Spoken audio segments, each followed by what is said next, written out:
पांचों दोस्त सीढ़ियों के ऊपर खड़े थे। नीचे अंधेरा था और सिर्फ 2 हल्की सी चमकती हुई आंखें दिखाई दे रही थीं। सबकी सांसें तेज हो चुकी थीं।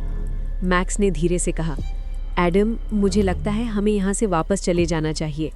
लेकिन एडम ने डायरी को मजबूती से पकड़ा और बोला, नहीं, अब हम यहाँ तक आ ही गए हैं तो सच जानकर ही जाएंगे। एडम ने सावधानी से सीढ़ियों पर पहला कदम रखा। उसके पीछे सोफिया, ली, एलेक्स और आखिर में मैक्स भी धीरे धीरे नीचे उतरने लगे। जैसे जैसे वे नीचे जा रहे थे, हवा ठंडी होती जा रही थी और माहौल और भी डरावना हो रहा था। आखिरकार वे सीढ़ियों के नीचे पहुंच गए। वहां एक छोटा सा भूमिगत कमरा था।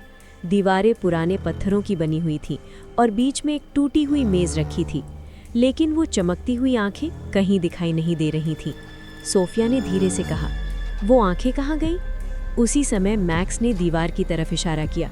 दीवार पर एक पुराना फ्रेम लटका हुआ था जिसमें एक तस्वीर थी। पांचों दोस्त उस तस्वीर के पास गए। तस्वीर में एक पुराना परिवार खड़ा था और उनके पीछे यही हवेली दिखाई दे रही थी। लेकिन जैसे ही एडम ने ध्यान से तस्वीर देखी, वो अचानक चौंक गया। उसकी आंखें हैरानी से फैल गईं। ये कैसे हो सकता है? एलेक्स ने पूछा, क्या हुआ? एडम ने कांपते हुए हाथ से तस्वीर के एक कोने की तरफ इशारा किया। तस्वीर में खड़ा एक लड़का बिल्कुल एडम जैसा लग रहा था। वही चेहरा, वही आंखें। मैक्स घबराकर बोला, ये तो तुम हो? सोफिया ने हैरानी से कहा, लेकिन ये तस्वीर तो बहुत पुरानी लग रही है। उसी समय एडम के हाथ में मौजूद डायरी अचानक जमीन पर गिर गई। डायरी का आखिरी पन्ना अपने आप खुल गया।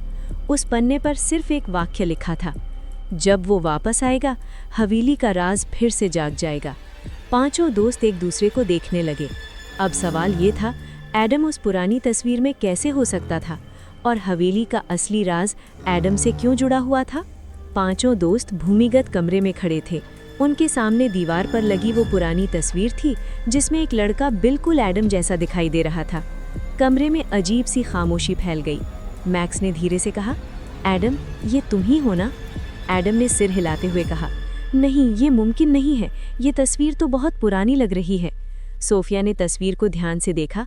फ्रेम के नीचे एक छोटी सी पट्टिका लगी हुई थी जिस पर मिट्टी जमी हुई थी। सोफिया ने हाथ से मिट्टी साफ की। उस पर एक साल लिखा था, 1936। ये देखकर सब चौंक गए। ली हैरानी से बोला, ये तो लगभग 100 साल पुरानी तस्वीर है। एलेक्स ने धीरे से कहा, फिर ये लड़का एडम जैसा क्यों लग रहा है? उसी समय एडम ने डायरी का आखिरी पन्ना दोबारा उठाया। उस पर एक और छोटा सा वाक्य दिखाई दिया जो पहले नजर नहीं आया था। ये हवेली सिर्फ उस परिवार के वारिस को अपना राज दिखाती है। एडम के हाथ कांपने लगे। मैक्स ने घबराकर पूछा, क्या मतलब? सोफिया ने धीरे से कहा, शायद इस तस्वीर में जो लड़का है वो तुम्हारे परिवार से था। एडम ने फिर से तस्वीर को ध्यान से देखा। तस्वीर के नीचे एक नाम भी लिखा हुआ था, आरिफ। ली ने हैरानी से कहा, ये कौन है? एडम कुछ पल चुप रहा। फिर उसे अचानक एक बात याद आई। उसने धीरे से कहा, मेरी दादी अक्सर एक नाम लिया करती थीं। वो कहती थीं कि हमारे परिवार में एक लड़का था जो अचानक गायब हो गया था। सबने एक साथ पूछा, कौन? एडम ने तस्वीर की तरफ देखते हुए कहा, उसका नाम आरिफ था। अचानक कमरे की दीवार के पीछे से जोर की धम धम की आवाज़ आने लगी। ज़मीन हिलने लगी और दीवार का एक हिस्सा धीरे धीरे सरकने लगा, जैसे उसके पीछे कोई और गुप्त कमरा छिपा हुआ हो। पांचों दोस्त डर और हैरानी से उस दीवार को देख रहे थे। अब सवाल ये था, दीवार के पीछे क्या था और आरिफ के साथ इस हवेली में असल में क्या हुआ था?